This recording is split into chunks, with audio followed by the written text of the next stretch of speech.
अस्सलाम वालेकुम warahmatullahi wabarakatuh my dear students. आज का जो हमारा टॉपिक है that is law of constant composition और definite proportion this for class 11। तो इसके बाद एक दो लॉ भी पेंडिंग है। तो हमने जो पढ़ा था इसमें law of conservation of mass जो पहला है, लॉज ऑफ केमिकल कॉम्बिनेशन में जो है पहला law law of conservation of mass, उसको हमने कंप्लीट किया था। तो आज जो है दूसरा लॉ हम पढ़ेंगे, लॉ ऑफ कांस्टेंट कंपोजिशन और डेफिनेट प्रपोर्शन। उसके बाद कुछ और लॉज है उनको हम पढ़ेंगे। उसके बाद मैं मूल कंसेप्ट पढ़ाऊँगा और उसके बाद इंशाल्लाह एम्पिरिकल एंड मॉलिक्यूलर फार्मूला जो पहला यूनिट है इसमें ये कुछ टॉपिक्स मैं पढ़ाऊँगा। उसके बाद इंशाल्लाह आगे चलेंगे यूनिट नंबर 2 पे। ठीक है ना। तो लॉ ऑफ कांस्टेंट कंपोजिशन और definite proportion, it was proposed by इसको किसने प्रपोज किया? It was proposed by Joseph Proust. It was proposed by Joseph Proust in 1788।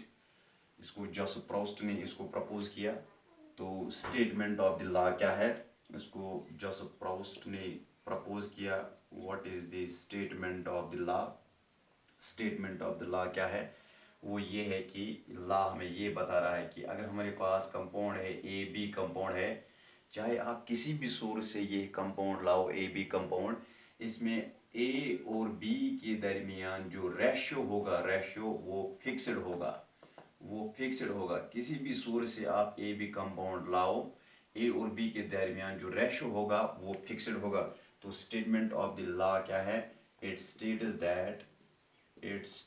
That a pure chemical compound, a pure chemical compound, it states that a pure chemical compound always consists of the same elements, always consists of the same elements combined together combined together in fixed proportion by weight और by mass। ठीक है ना। तो example हम लेते हैं carbon dioxide. ठीक है ना। अगर हम कार्बन डाइऑक्साइड देखेंगे तो कार्बन डाइऑक्साइड में कार्बन और हाइड्रोजन के दरमियान जो रेशो है वो क्या है वो हम देखेंगे। तो अगर हम कार्बन को डिफरेंट सोर्स से हासिल करेंगे, अगर हम कार्बन डाइऑक्साइड को डिफरेंट सोर्स से हासिल करेंगे तो वहाँ पे जो हमें रेशो मिलेगा between carbon and oxygen and carbon dioxide, वो क्या मिलेगा? तो पहला जो सोर्स है, अगर हम कार्बन को in the form of coke, हमारे पास कार्बन है, इसको हम बर्न करेंगे in presence of oxygen, we will get carbon dioxide. तो हमें मिलेगा कार्बन डाइऑक्साइड। दूसरी पॉसिबिलिटी ये है बेटा कि अगर हम कैल्शियम कार्बोनेट, हमारे पास है कैल्शियम कार्बोनेट, कैल्शियम कार्बोनेट को अगर हम थर्मल डिकम्पोजिशन करेंगे, डिकम्पोजिशन बाय हीट, ठीक है ना, तो हमें मिलेगा बेटा calcium oxide plus carbon dioxide. ठीक है ना। ऐसे ही एक और सोर्स है कि अगर हम बेटा वॉशिंग सोडा जो है सोडियम कार्बोनेट, अगर हम इसको कंबाइन करेंगे विथ डाइल्यूट HCl, तो बेटा हमें क्या मिलेगा?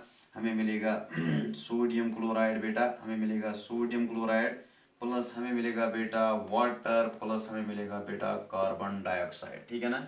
तो कार्बन डाइऑक्साइड को हमने हासिल किया फ्रॉम डिफरेंट सोर्स। ठीक है ना।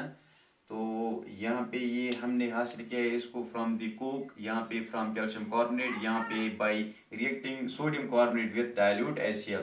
तो ये जो कार्बन डाइऑक्साइड यहाँ पे है, ये जो कार्बन डाइऑक्साइड यहाँ पे है, ये जो कार्बन डाइऑक्साइड यहाँ पे है, इसमें कार्बन और ऑक्सीजन के दरमियान जो रेशियो है इस कार्बन डाइऑक्साइड में, ठीक है ना, वो तीनों में जो रेशियो है दैट इज 12:32। बिकॉज ये क्या है? ये है कार्बन डाइऑक्साइड CO2। तो कार्बन का मास 12, ऑक्सीजन एक का 16 होता है, तो यहाँ पे दो है, 16 32। तो यहाँ पे जो रेशियो है 12:32, ये रेशियो इस कार्बन डाइऑक्साइड में भी है, कार्बन और ऑक्सीजन के दरमियान, इस कार्बन डाइऑक्साइड में भी है, इस कार्बन डाइऑक्साइड में भी है। ठीक है ना। तो इसी को हम बोलते हैं लॉ ऑफ कांस्टेंट कंपोजिशन और डेफिनेट प्रपोर्शन। ठीक है ना। तो एलिमेंट्स के दरमियान एक कंपाउंड में एक डेफिनेट प्रपोर्शन है, तो वो कंबाइन हुए हैं by definite proportion in a particular compound. ठीक है ना। तो यही हमें दर्शाता है लॉ ऑफ कांस्टेंट कंपोजिशन और डेफिनेट प्रपोर्शन। ठीक है ना। ये लॉ वैलिड है, लेकिन सिर्फ प्योर केमिकल कंपाउंड के लिए। अगर इम्प्योरिटी है तो ये लॉ वैलिड नहीं है। तो और कुछ चीज़ें हैं जिनमें ये लॉ अप्लाई नहीं होता है, उनको हम देखेंगे ये लॉ कहाँ पे अप्लाई नहीं होता है। बेटा अगर हमारे पास आइसोटोप्स है एक एलिमेंट के, तो कार्बन के दो आइसोटोप्स होते हैं, दो आइसोटोप्स होते हैं कार्बन के, two important isotopes, it is C12 and C14, ठीक है ना। अगर हम बात करेंगे वो कार्बन डाइऑक्साइड जिसमें C12 वाला आइसोटोप होगा, C12 वाला आइसोटोप होगा, तो रेशो यहाँ पे क्या होगा कार्बन ऑक्सीजन के दरमियान, ये होगा 12:32, ठीक है ना।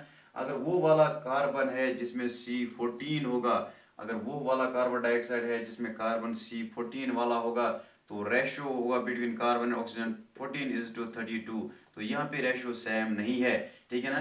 तो लॉ ऑफ कांस्टेंट कंपोजिशन के लिए अगर हमारे पास आइसोटोप होना चाहिए, वो होना चाहिए सेम आइसोटोप, एक एलिमेंट का सेम आइसोटोप, डिफरेंट आइसोटोप नहीं, ठीक है ना। अगर डिफरेंट आइसोटोप होगा तो लॉ इनवैलिड है, लॉ वैलिड नहीं है।